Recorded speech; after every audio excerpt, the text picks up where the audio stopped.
presidente. Baixo Clero, o podcast de política do UOL. Sou do Baixo Clero, sem qualquer problema, mas é um sinal que todos têm espaço aqui nesse maravilhoso Brasil. Nem tudo é política, mas a política está em tudo. Por isso, o podcast de política do UOL não poderia fugir do acontecimento triste, porém histórico, que marcou novembro de 2020. A morte de um dos maiores ídolos do esporte, Diego Maradona. O funeral reúne uma multidão no Palácio Presidencial do país, com uma visita do presidente peronista Alberto Fernandes. Estaria o governo argentino capitalizando sobre a cerimônia que atrai visibilidade global? De volta ao Brasil, a suspeita sobre os dados divulgados da vacina de Oxford, o racismo voltando à pauta da pior forma possível, ainda pesquisas de popularidade de Jair Bolsonaro e de intenção de voto nas capitais onde há segundo turno. Eu sou Carla Bigato e sobre todos esses assuntos eu vou perguntar para o vírus não, para os nossos colunistas aqui do UOL. Diogo Schelp, tudo bem, Diogo? Tudo bem, Carla. Tudo bem, Carol? Tudo bom? E a Carol Tereza também por aqui. Fala aí, Carol. Oi, Carla. Beleza. Diogo, vamos começar com Maradona. Você acha que foi adequada a escolha da Casa Rosada como local de cerimônia de despedida? Olha, Carla, eu não vejo surpresa nenhuma nisso. Eu acho que qualquer presidente argentino teria feito o mesmo. A gente precisa lembrar que os argentinos adoram um morto famoso. O escritor argentino Tomás Eloy Martínez, por exemplo, autor de um livro chamado Santa Evita, e também ele cantor de tango, outros livros muito bons, ele chamou isso de necrofilia. Não tem nada a ver com sexo, não, é uma necrofilia política mesmo. E antes que os argentinos ou os fãs de futebol venham me cancelar, vou dar alguns exemplos, alguns episódios de necrofilia política argentina aqui para vocês conhecerem. O Juan Domingo Perón, por exemplo, antigo presidente argentino, um ídolo e que dá nome aí a um movimento político que pega praticamente grande parte dos presidentes posteriores, ele morreu em 1974. Em 1987, o túmulo dele foi violado. Para quê? Cortaram as mãos do Perón e roubaram as mãos do Perón. Até hoje não se sabe direito quem fez isso e por quê, mas tem umas teorias malucas, do tipo de que os ladrões queriam as digitais dele para abrir um cofre e tal. Mas o caso mais assustador é o caso, ou macabro, digamos assim, é o caso da Evita, né, que foi primeira-dama, mulher de Perón, que morreu em 1952. Os militares que derrubaram Perón 3 anos depois, né, da morte da Evita, sumiram com o corpo dela porque eles queriam acabar com a peregrinação ao túmulo dela. E aí eles enviaram o corpo da Evita para um cemitério no Vaticano e enterraram com nome falso. Aí em 1970, 15 anos depois do desaparecimento do corpo da Evita, um grupo guerrilheiro sequestrou um general, acusando o general de estar envolvido no sumiço do corpo da Evita, e disseram que só iam devolver o general se devolvesse o corpo da Evita. Vai vendo a história. Aí, 4 anos depois, chegou o avião com o corpo da Evita. 2 horas depois do corpo chegar, o avião tocar em solo de Buenos Aires, o corpo do general que havia sido sequestrado foi encontrado dentro de uma van em Buenos Aires, ou seja, mataram o general.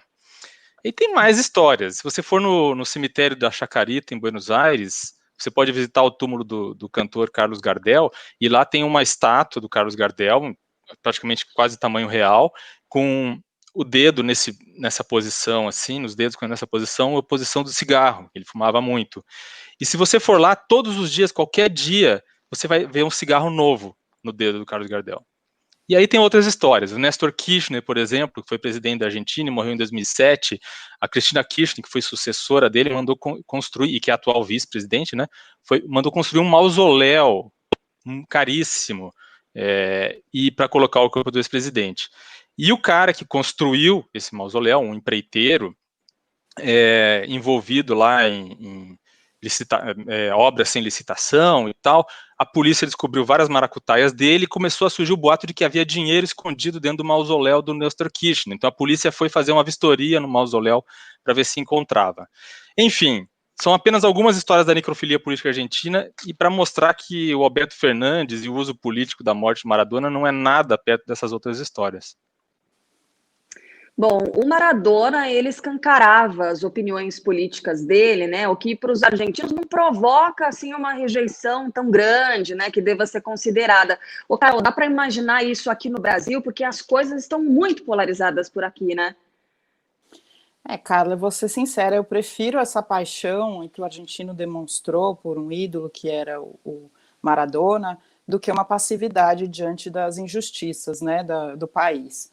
Então, o futebol, ele é muito revelador da sua sociedade, né, ao mesmo tempo em que ele mostra essas desigualdades, ele mostra o machismo, mostra a homofobia em campo, ele também aliena, ele pode tornar as pessoas que dialoguem pouco, né? Por outro lado, o futebol, quando é aplicado, por exemplo, num contexto de vulnerabilidade social, ele estimula o que a gente chama de futebol de rua, estimula o diálogo entre diferentes jovens, né? De diferentes, por exemplo, gangues. Isso é já uma prática comum no campo dos direitos humanos em vários países do mundo. E aqui no Brasil, o futebol tem um livro muito interessante do Zé Miguel Wisnik, que chama Veneno Remédio. Então, o futebol tem esses dois lados, né?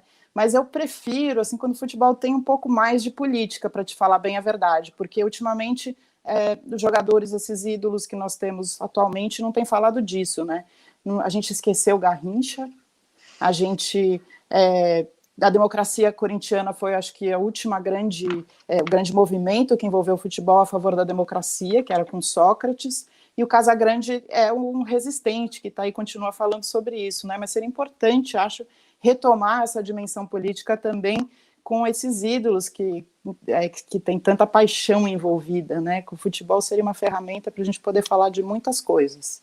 Mas será que no Brasil a polarização não é tão grande a ponto de afugentar mesmo esses jogadores, encorajar para que esse posicionamento seja adotado, seja de fato, enfim, divulgado e adotado como parte da personalidade desses jogadores? A impressão que dá é que eles têm medo, né? A gente tem alguns jogadores, como por exemplo... vou me lembrar do jogador do Palmeiras, me ajuda, Diogo, por favor, é o Felipe Melo, que, aí fazendo assim com a cabeça, não ajuda. Felipe Melo, que demonstrou apoio ao presidente Jair Bolsonaro, é um dos jogadores, né, que demonstram essa questão política um pouco maior. A gente tem, cadê o Dudu? Mas aí o Dudu, ele é mais ligado às causas dos direitos individuais, né? O Dudu é um jogador muito engajado na questão do combate ao racismo, da igualdade racial. E aí a gente já parte para um outro tema, né? A gente já envereda para essa questão de outros temas que, infelizmente, acabam sendo politizados, e no meio dessa polarização toda, eles acabam se confundindo no meio das discussões. Por exemplo, racismo, né? Para uns, racismo sequer existe no Brasil. E a gente teve esse tema voltando à pauta de uma forma tão difícil, né? Um assassinato brutal, o assassinato de um cliente negro de um supermercado, no estacionamento do supermercado Carrefour, em Porto Alegre, o João Alberto. Presidente da República, o vice-presidente da República se manifestaram minimizando o peso do racismo sobre esse caso. E aí eu queria saber, Carol, como é que esse tipo de fala influencia o brasileiro, as discussões no Brasil são discussões tão importantes que já demonstraram sinais de avanço em outros pontos do planeta. Como é que essas falas elas se encaixam e elas fazem com que as discussões sobre o racismo sigam ou parem, né? Uhum. Então, cara, é importantíssimo a gente falar desse tema, mesmo que isso tenha acontecido na sexta-feira, que a gente mantenha esse tema em pauta permanentemente. É papel da mídia fazer isso também, porque a desigualdade racial no nosso país, a injustiça racial e a violência racial são muito absurdos a ponto de matar muitos jovens negros, principalmente, mas pessoas negras de maneira geral, e deixar as pessoas negras em vulnerabilidade. Então, quando um presidente da República, o vice-presidente da República, dizem que não existe racismo num país racista como é o Brasil, não só eles estão evocando o conceito de democracia racial, que é um conceito que vem da época da ditadura, que foi desconstruído por intelectuais como, por exemplo, Abdias do Nascimento e Lélia Gonzalez, que mostram que o apagamento da questão racial da raça faz com que você também ignore as políticas de enfrentamento ao racismo, entendeu? Então eu vou negando que isso existe, e assim eu não preciso fazer nada para combater. Isso é muito grave. E a gente está num momento que essa conversa ela não cabe mais. Justamente agora, e a gente viu a reação que as pessoas tiveram em relação a esse brutal assassinato no Carrefour, o próprio Carrefour também colocando agora políticas internas nas empresas, que isso já deveria ter sido feito há muito tempo. É óbvio que não pode dar mata-leão, é óbvio que você não pode matar alguém, você não pode espancar, você não pode pisar no joelho de uma pessoa, principalmente porque ela é negra, porque, ao que tudo indica, ele estava sendo perseguido dentro do Carrefour, vigiado, né, como se ele fosse um potencial bandido, né? No Brasil, basta a pessoa ser negra, tá com boné e chinelo e bermudão, tá com casaco fechado, já é suspeito, porque tá andando no supermercado, né? E aí, essa semana, eu conversei com algumas mulheres negras sobre o medo de se tornar mãe para não ter que colocar uma criança negra num país assim. Imagina a dimensão da crueldade disso, você ter que ignorar o seu desejo de ter filhos, de ter uma família, pelo medo que você tem de que ele consiga sobreviver no seu país.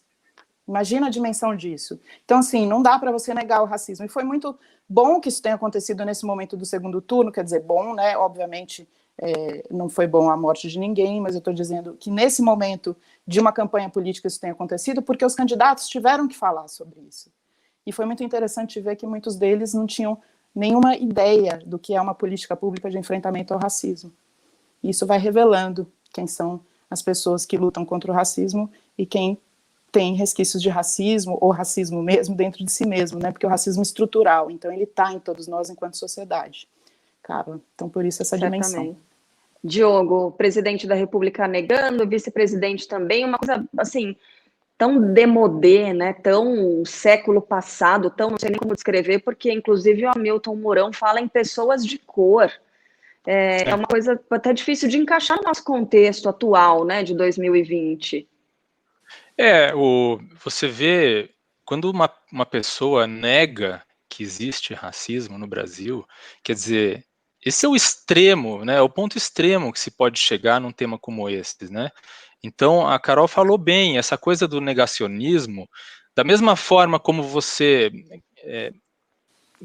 quando você nega, quando o governo nega, por exemplo, que existe, que a Amazônia está sendo destruída, né, como a Carol falou, isso leva o governo a não fazer nada a respeito. Quando o governo nega que existe uma pandemia, ou que essa pandemia é grave e pode matar muita gente, isso leva o governo a não fazer nada a respeito. E assim com o racismo, quando o governo nega que existe racismo, ele também não vai fazer nada a respeito. A Carol falou muito bem sobre isso. Eu acho gravíssimo dizer que não existe racismo. Existe uma grande discussão sobre o que precisa ser feito para combater, como se pode combater. Com certeza existem, eu não sou especialista no assunto, mas com certeza existem várias visões diferentes sobre qual é a melhor maneira de combater o racismo.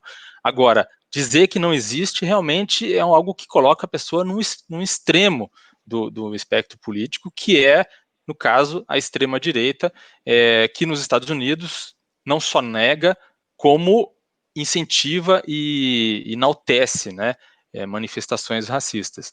E eu queria aproveitar para perguntar para a Carol, que entende do assunto, Carol, todo racismo é estrutural ou o racismo estrutural é uma forma de racismo? É um jeito de classificar as diferentes formas de racismo, né? Porque o racismo estrutural que está dentro da nossa sociedade, que permeia tudo, todas as relações sociais é um tipo. Tem o racismo institucional também, que permeia as instituições. E tem o racismo do dia a dia, assim, de alguém te gritar, falar, te xingar, né? Com um ódio racista, é um outro tipo de racismo. E tem o racismo letal, que é o racismo que mata, que é esse que aconteceu lá no supermercado. São formas de classificar o racismo, mas o racismo estrutural ele é mais silencioso. Isso eu acho importante também.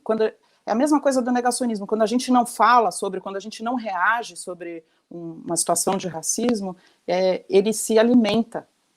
Então, o racismo estrutural, ele está muito mais nesse silêncio. Então, por exemplo, quando a gente faz uma reportagem e a gente fala de violência e não localiza que aquela vítima é um jovem negro e não fala que isso é parte de um contexto maior em que os jovens negros são as principais vítimas, não mostra que isso é um racismo, a gente também está colaborando para esse silêncio, para esse racismo estrutural. Expliquei? Legal, obrigado. Muito bem, muito bem. E muitas pessoas, por causa desse racismo, pelo fato de ele ser silencioso, as pessoas não admitem que ele existe, assim como a gente viu acontecer. E aí, citando Angela Davis, né, não basta você se dizer não racista, você tem que ser antirracista. É admitir que aquilo existe para poder combater, né, para criar uma forma visível de combate. E aí não é só isso, né, Carla? É você ter atitudes antirracistas diante da vida. Não basta só você falar, isso que a Angela Davis quis dizer. Você precisa ter atitudes em todos os âmbitos da sua vida, né? E perceber, a gente que é branco, estamos entre 3 brancos aqui falando sobre racismo, acho que é importante, não é um tema que está só, que tem que ser falado só entre a comunidade negra, a população negra, o movimento negro. O antirracismo tem que ser uma luta de todos nós, né? Porque senão a gente nunca vai adiante, né? Pois é. Bom, vamos seguir aqui. A Carol, ela falou sobre o contexto, né, em que esse assassinato aconteceu e também sobre as repercussões. Aí a gente teve a divulgação da avaliação do governo do presidente Jair Bolsonaro e a gente teve uma variação numérica aqui, de 23 das 26 capitais brasileiras, tivemos o presidente Jair Bolsonaro com uma avaliação pior do que nos últimos meses, né, entre os meses de outubro e novembro, justamente nesse período das eleições municipais. O Ibope tem medido, a gente está usando o número do Ibope, tá? Tem medido a aprovação e rejeição durante a disputa para as prefeituras, né, de primeiro turno e também de segundo turno. Então, simultaneamente, enquanto os levantamentos dos prefeitos, dos candidatos são feitos, essa aprovação do presidente da República também. E aí, números do Ibope. No interior, o presidente contava com 40% de bom ou ótimo, 29% de regular, 29% de ruim ou péssimo, no mês de setembro, e a gente teve aqui uma piora, um outro indicador negativo, também relacionado à gestão ruim ou péssima, né? O nível subiu acima da margem de erro em 12 capitais brasileiras. E aí vale ressaltar que esse levantamento foi feito também no período em que o auxílio emergencial, concedido pelo governo, né, por causa da pandemia, ele foi reduzido de 600 para 300 reais. Essa será que é uma das explicações nessa queda, né, na oscilação da aprovação? Porque, Carol, eu me lembro que foi uma das primeiras, né, a apontar essa aprovação do Bolsonaro anabolizada. Nunca vou me esquecer desse termo que você utilizou, anabolizada por causa do auxílio emergencial. Com esse corte pela metade do valor do auxílio, isso interferiu diretamente na aprovação? Sim, Carla, tem 2 fatores, no meu ponto de vista, que interferiram nessa desaprovação do presidente Bolsonaro e do governo Bolsonaro, né? Primeiro, o auxílio. Então, é óbvio que as pessoas vão sentir essa falta, né? Em segundo lugar, a questão da inflação. A inflação está alta, o alimento está alto, batata e arroz estão caros, difícil de comprar. Isso já está impactando na vida das pessoas. Se você vê onde as pessoas gastaram o auxílio, foi com comida, principalmente. Então, para a gente entender o grau de vulnerabilidade, sabe, que as pessoas estão vivendo. Pode ser que parte dessas pessoas tenha aguardado, já sabendo que vai vir a pandemia e que o governo simplesmente não tem plano algum para enfrentar o ano que vem, né? Para melhorar a economia. O que o governo não está se dando conta ou não está querendo dizer, falar sobre isso para a população, é o fato de que sem o auxílio a economia também é prejudicada, porque o auxílio de alguma forma mobilizou a economia no momento da pandemia. E aí a gente não é que a gente não teve taxas ruins, mas a gente não chegou tão ruim quanto a gente poderia ter chegado por conta do auxílio. O ano que vem isso não está programado. Como é que vai ser? Vai ter mais pobreza e a tendência é cada vez impactar mais na popularidade do presidente, Carla. Como é que vai ser, Diogo Schelp? Melhor perguntar para o vírus? Não, eu concordo com a Carol e ficou claro que o auxílio emergencial ele estava maquiando a péssima opinião que muitos brasileiros têm da maneira como o Bolsonaro lidou e continua lidando com a pandemia. Esse eu acho que é um tema central e vai continuar impactando a popularidade do presidente. Ele já demonstrou muito cedo nessa pandemia que não muda de ideia em relação a isso, né? Um dos conselheiros do Bolsonaro nesse tema de pandemia, Osmar Terra, teve Covid, ele tinha previsto que teria 2 mil mortos por Covid no Brasil, nós passamos agora de 170 mil mortos, e eles continuam com o negacionismo, e isso a população percebe. O auxílio emergencial serviu de colchão para isso, ele reduziu o impacto dessa postura do governo, na minha opinião. E agora, de fato, tem outros problemas despontando. O desemprego, que já despontou, a inflação, que está crescendo, e 2021 não deve ser um ano fácil para o Bolsonaro nesse sentido, ainda mais porque ele continua com a postura dele de não ouvir ninguém. Carla, só complementar uma coisa que o Diogo falou, e além disso tudo, o perfil racial de quem recebia o auxílio faz diferença. A maioria é de negros, né? Lembra que a gente conversou 8 milhões de pessoas que saíram da extrema pobreza por conta do auxílio nesse período, né? Só agora vão voltar de novo para esse abismo. E essa postura do presidente Bolsonaro em relação ao racismo exclui muito essas pessoas. Então isso tudo é muito percebido, né? A pandemia, a péssima gestão, gente morrendo, o descaso com a vida, isso vai ser cobrado. Vamos então agora para as pesquisas de intenção de voto mais recentes, né, em algumas das capitais onde há segundo turno. Em São Paulo, pesquisa XP e PESP indica que o candidato do PSOL, Guilherme Boulos, subiu 9 pontos percentuais a 3 dias do segundo turno, aparece 7 pontos atrás de Bruno Covas, do PSDB, candidato à reeleição. O tucano tinha 48% das intenções de voto na pesquisa anterior, continua com 48%, e Boulos, que tinha 32%, avançou para 41%. Lembrando que a gente está gravando esse podcast na tarde de quinta-feira. Carol Trevisan, no último podcast você falava sobre o número mágico, né, de 4 pontos, para que houvesse uma mudança de cenário, mudança ali de liderança, né, nessa disputa. Como é que você vê esses dados que foram divulgados sobre São Paulo? Olha, eu acho que o candidato do PSOL, o Guilherme Boulos, ele conseguiu já uma certa vitória, que é o fato dele chegar no segundo turno e chegar bem no segundo turno, né? Esse avanço final mostra que tem qualidade a campanha que ele está fazendo, mas mostra coisas interessantes também, né? A rejeição ao Dória ajuda o Boulos. Eu não sei se na hora de votar o eleitor que disse na pesquisa que é bolsonarista e disse na pesquisa que votaria no Boulos para ficar contra o Dória, se ele vai chegar lá na hora da urna incomodado e vai votar mesmo no Boulos para ser contra o Covas. Essa polarização é engraçado, porque o Bolsonaro ele perde em todos os cenários, né? Se ganha o Covas ou se perde o Covas, se ganha o Boulos, e no Rio a mesma coisa. O Bolsonaro é ruim para ele qualquer cenário. Então a gente está vendo, não sei o que vai acontecer, está diminuindo essa diferença. Não sei se há tempo para, de repente, virar, o Boulos poder virar, mas é interessante o que está acontecendo, porque não só migrou do Márcio França alguns votos para ele, como também dos bolsonaristas para o Boulos, né? E aí, Carla, Diogo, a gente tem que contar com a abstenção também, né?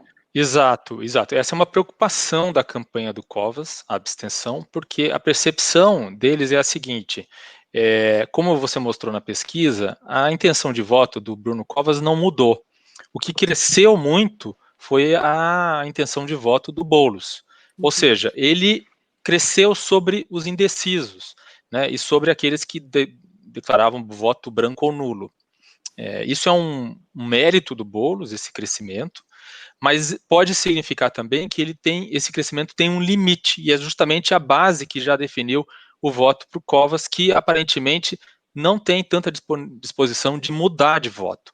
A abstenção é importante porque boa parte dos eleitores, um setor, né, em que o Bruno Covas vai muito bem, é o setor acima de 49, 50 anos.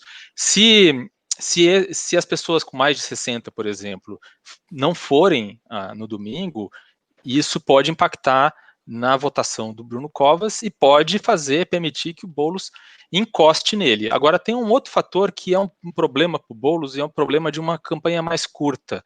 O Boulos ele é muito pouco conhecido pela população mais pobre de São Paulo. 38% não conhecem o Boulos. E a campanha mais curta não permitiu a ele, não deu tempo suficiente a ele, principalmente no segundo turno, em que ele tem mais tempo de TV, não permitiu a ele se fazer conhecido por essa parcela da população, que seria muito importante para que ele conseguisse realmente fazer essa virada. Sabe que eu estava conversando com um colega, ele não concorda comigo, mas aí, nesse caso, será que os vices não desequilibram? Porque a Erundina, ela é conhecida por muitos dos mais pobres e os mais velhos, né, também. Foi uma prefeita que terminou com uma taxa de aprovação que não era ruim, né, no período dela. E será que os vices podem desequilibrar essa disputa? Aliás, esse virou um mote, né, de parte da campanha nesse segundo turno, pelo menos do lado do PSOL, que encontrou um ponto fraco ali da chapa do PMDB com o MDB, né, Carol?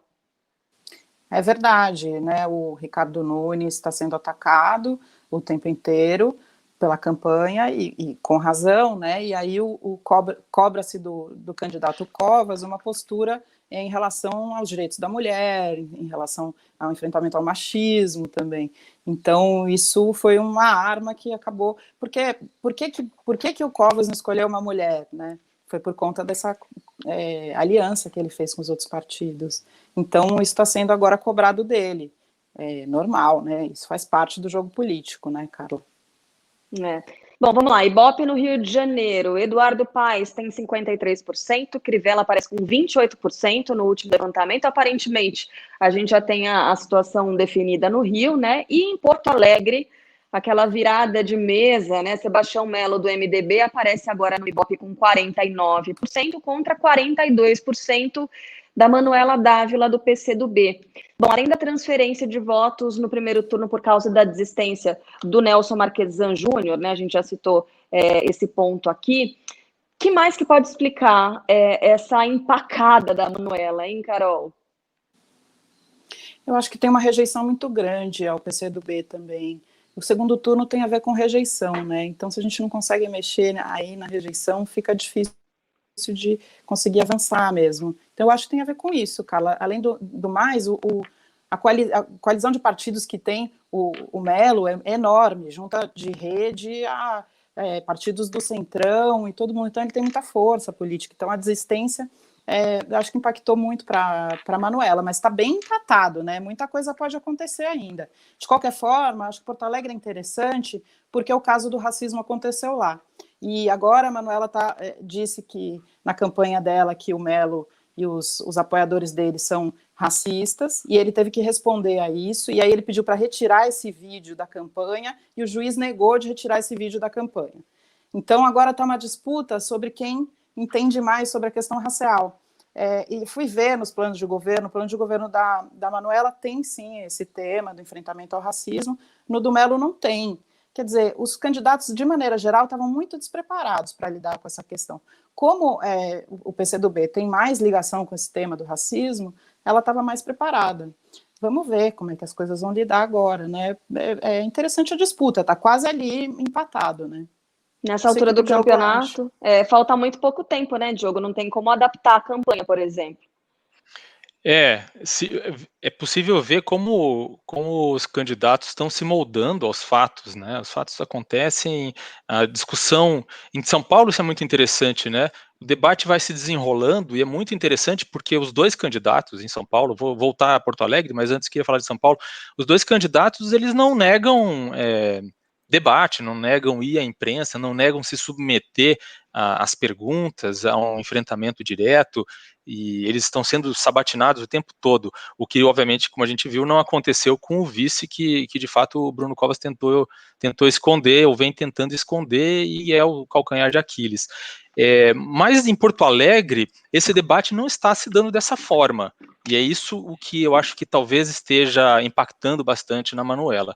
O que está acontecendo em Porto Alegre? A Manuela está sendo alvo de ataques e fake news de cunho machista violentíssimos. Né? São coisas que são voltadas contra a aparência dela, usando fotos e manipulando as fotos dela, contra a pessoa dela, coisa que não se vê, por exemplo, em São Paulo, nem contra Guilherme Boulos, nem contra Bruno Covas. A discussão aqui, e mesmo quando algum ponto da campanha, algum ponto da biografia dos dois é apresentado de uma forma, que tenta ali, né, mais pejorativa, mais negativa, mas é tudo em cima de política, é em cima de biografia política, é em cima de propostas, né? Não é o caso do que está enfrentando a Manuela. Tem coisas surreais, por exemplo, da Manuela, como uma postagem que mostra uma foto dela com 15 anos de idade ao lado do pai, sugerindo que se trata do namorado. E um dos que incentiva esse ataque foi adversário dela, derrotado no primeiro turno, Rodrigo Maroni, do PROS, que é ex-noivo da Manuela Dávila. Ou seja, é uma baixaria completa contra ela. Enfim, em vez de manter as críticas nesse nível das propostas e da biografia política, que é algo que a gente tem visto aqui, ainda que muitas vezes de maneira dura, em Porto Alegre a Manuela está sendo alvo de ataques muito, muito, enfim, vis mesmo. É uma coisa amoral que está acontecendo lá.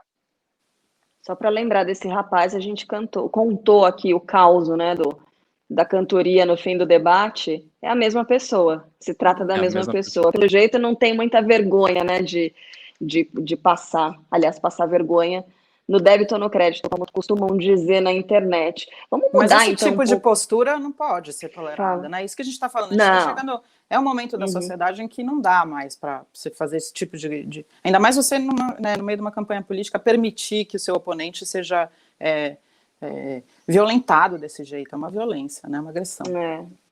Bom, das pesquisas eleitorais, a gente passa agora para as pesquisas farmacêuticas. Na última quarta-feira, o vice-presidente do laboratório AstraZeneca admitiu que houve erro na dosagem administrada em testes da vacina de Oxford. Por isso, chegou a uma variação de resultados tão significativa, né, de 62% em uma determinada dosagem e 90% na outra dosagem, a dosagem, no caso, errada, né, onde houve essa confusão. O Diogo Schelp, que efeito pode ter essa declaração, né, esse anúncio, aí, essa admissão do vice-presidente da AstraZeneca? Será que desconfiança, prejuízo? E para quem é que vai pagar essa conta? Acaba pagando todo mundo, né? Todos nós. O que aconteceu foi o seguinte: o laboratório ele havia divulgado que a vacina tinha eficácia de 90%. Lembrando que outros laboratórios que também estão desenvolvendo vacina têm divulgado eficácias semelhantes. Mas o laboratório AstraZeneca ele havia omitido que ele tinha feito um erro na dosagem em alguns voluntários, né? E que essa eficácia só foi de 90% naqueles voluntários que receberam metade da dose na primeira aplicação e depois uma dose completa na segunda. Os outros voluntários que tinham recebido uma dose completa na primeira aplicação e uma completa na segunda não tiveram não mostraram ter uma eficácia tão boa contra a contaminação. E para agravar o problema, houve um número de voluntários, esse número de voluntários que receberam a dose, que seria a dose correta, foram justamente os mais jovens, então a pesquisa fica toda complicada, uma bagunça na pesquisa para descobrir como que isso impacta, por exemplo, nos voluntários mais velhos. A microbiologista Natália Pasternak, por exemplo, ela escreveu no Twitter que ela e outros cientistas tinham pedido para ver os dados completos, quando o laboratório divulgou os primeiros resultados, e não foram atendidos. Então, fica aquela coisa, eles estavam tentando esconder que tinham errado na dosagem, que a amostragem que eles tinham, que tinha dado certo, era menor, e que tinha sido um erro. Tudo isso quebra a confiança do laboratório, corre o risco de impactar na confiança que a população tem, em geral, da vacina, e aí tem a questão política, né? Porque a vacina da AstraZeneca é justamente aquela que tem a parceria com o governo brasileiro. É a aposta do Bolsonaro em detrimento da vacina que foi bancada pelo governador de São Paulo, João Dória.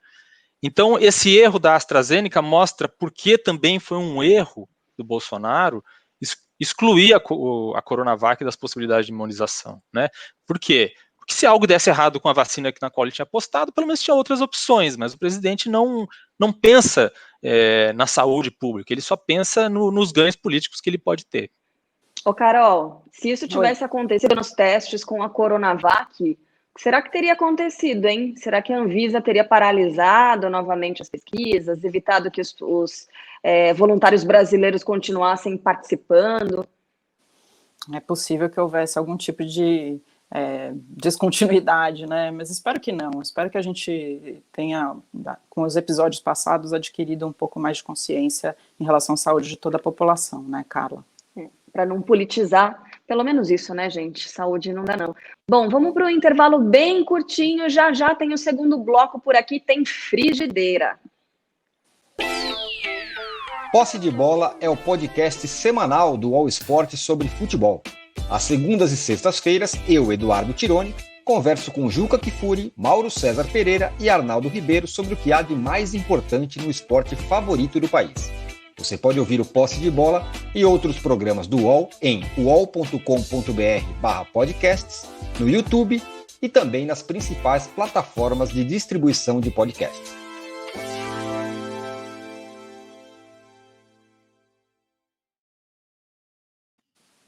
Segundo bloco do nosso Baixo Clero, podcast de política do UOL.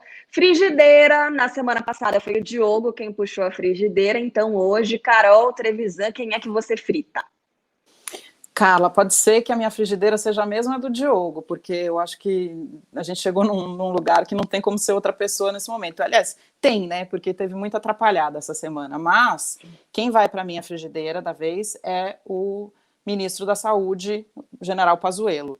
Ele está não só criando vários problemas de logística, como o caso da situação dos milhões de testes que ficaram parados no galpão federal aqui em Guarulhos, que vão vencer, e a gente não usou, PCR, caríssimos, ou seja, não funcionou nem para a logística, que era o que ele sabia fazer. Ele também tratou da própria doença com total falta de transparência, isso é grave nesse momento da pandemia, para um ministro da Saúde, né? A gente não sabe qual o medicamento que ele tomou, por que ele agravou, se a cloroquina agravou a saúde dele, isso seria muito importante da gente saber. E terceiro, porque ele ainda não foi para a reserva, então ele também está constrangendo o Exército. Então, por isso, Pazuello na minha frigideira essa semana. Pois é, né? Sempre se exaltou tanto esse conhecimento em logística do general Pazuello. Sabe que o José Simão, humorista nessa semana, disse que a especialidade dele em logística é em responder o presidente da República, né? O Bolsonaro diz X, ele diz lógico, presidente. Essa é a especialidade dele em logística, em responder lógico para todas as perguntas. Diogo, quem é que vai para a frigideira essa semana? Eu vou colocar a Carol Trevisan na frigideira por ter escolhido o meu personagem da frigideira de novo. Poxa vida, sabia. Como é que ela sabia? Impressionante. Como é que ela sabia, né? Era agora já te conheço, né, meu? Então, pois é, o que eu vou dizer agora? Agora a Carol já disse tudo, né? Então esse general que já sabia tudo de logística, como vocês disseram, não foi capaz de distribuir os testes, né? 7 milhões de testes que estão aí para vencer. Inclusive, ele mandou um representante para a Câmara dos Deputados para explicar essa história dos testes vencidos, né? Em vez de ele próprio explicar. De fato, ele está sumido, é muito estranho, ele já faz quase um mês que ele recebeu a alta da Covid-19, aparentemente ele está lidando aí com efeitos da doença, mas sem nenhuma transparência, ninguém sabe o que aconteceu, lembrando que esse foi o ministro da Saúde, que endossou o negacionismo do presidente Bolsonaro a respeito da gravidade da doença. Justamente por isso ele deveria explicar o que está acontecendo com ele, se ele tomou cloroquina e não funcionou, né? Então, de fato, é uma situação muito surreal esse desaparecimento do ministro, quase um mês depois dele ter recebido alta, não aparecer para dar explicação na Câmara dos Deputados. Agora, surgiu a notícia, agora há pouco, de que nessa quinta-feira, quando a gente está gravando, de que no dia 2 de dezembro, na quarta-feira que vem, ele está confirmado, vai à Câmara dos Deputados para explicar de novo essa história dos testes. É ver para crer, e quem sabe os deputados aproveitam e questionam ele sobre a recuperação dele, né? Pois é. Tudo muito Diogo, eu fiquei em dúvida se você colocaria o Eduardo Bolsonaro, que ele também causou problemas essa semana, né? Causou. Com a China. Problemas diplomáticos. É o nosso maior parceiro comercial. Sabe que a mulher do Eduardo Bolsonaro também se manifestou falando sobre o movimento antivacina. Né? Ela cometeu uma gafe dupla. Sincericídio. Chama-se sincericídio. Exatamente. Ela chamou, ou enfim, definiu as pessoas que integram esse movimento antivacina como retardados. E aí, no dia seguinte, chegou a notícia de que ela havia se retratado, Falei, nossa, ela percebeu como é ruim usar esse termo retardado, né? Porque tantas pessoas, tantas famílias têm pessoas com deficiência intelectual, não se usa mais isso, né? Que horror. Não, a retratação era quanto aos integrantes do movimento antivacina. Nem todos são retardados, né? É uma coisa que ela precisa estudar melhor para falar sobre isso. Pensei, olha, tem gente que até quando acerta, erra. Né, que foi a primeira manifestação dela, foi consertar, ficou pior ainda. Agora, no caso do Eduardo Bolsonaro, quando ele quer errar, ele erra e erra de verdade, né? Esse post em que ele falou da China e citou um tema tão sensível, que é o desenvolvimento da tecnologia 5G, isso pode ter levado o Brasil para uma situação com a China muito complicada mesmo, né, Diogo? A gente não pautou esse assunto aqui hoje, mas eu acho que vale a pena a gente pelo menos dar uma pincelada. É um jogo enfim, um jogo ali de retóricas, né? Eu não acredito que a China vá fazer alguma coisa, alguma retaliação, assim, de pronto. O problema é que esses atritos, eles vão se intensificando, e o governo Bolsonaro já não tem mais, ou não terá em breve, o governo Trump para se escorar. O governo Bolsonaro vai ficar sozinho, isolado no cenário internacional. Né, já estava isolado, mas tinha ali o presidente da maior potência mundial para se escorar, agora não vai ter mais. Então, fica aquela questão, Bolsonaro vai se escorar no Putin? Certamente não é o suficiente, Putin não vai dar toda essa boiada para ele se indispor com a China em qualquer enfrentamento ou coisa do tipo que possa vir a acontecer. Lembrando que são países que fazem parte dos BRICS, frequentemente estão ali em reuniões de cúpula e tal. De fato, assim, o argumento que o governo brasileiro dá é assim, o Mourão, inclusive, até falou disso de novo. Foi uma opinião, uma declaração do Eduardo Bolsonaro. A questão é a seguinte, o Eduardo Bolsonaro é filho do presidente, não é só um deputado, ele tem uma responsabilidade, ele deveria ter uma responsabilidade naquilo que ele fala. Então a gente vai acompanhando e vai vendo até onde eles vão conseguir esticar essa corda, e o nosso chanceler ficou na moita, né? Não fez nada. Moral da história.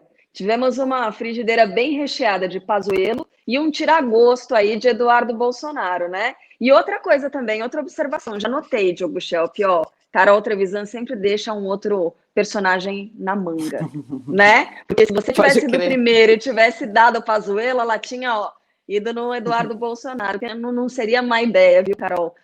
Eu não sou tão aplicado quanto a Carol, né? Eu deveria trazer uma lista de opções aqui. Gente, infelizmente esse episódio do Baixo Clero vai ficando por aqui. Na semana que vem tem mais. E aí, já com os prefeitos eleitos, né, na maior parte das capitais brasileiras, assim, a gente espera que o processo todo se desenrole normalmente no próximo fim de semana. Carol, obrigada, um beijo, até a semana que vem. Um beijo, Carlos, beijo, Diogo. Tchau, pessoal. Até mais, Carla, até mais, Carol. Beijo, Diogo. Tchau, tchau. Até semana que vem, gente. Baixo Clero tem a apresentação de Carla Bigato, Maria Carolina Trevisan e Diogo Schelp. Produção, Laura Capanema. Redação, Luana Massuela. Edição de áudio, João Pedro Pinheiro. Coordenação de Juliana Carpanês e Marco Sérgio Silva. Está encerrada a sessão.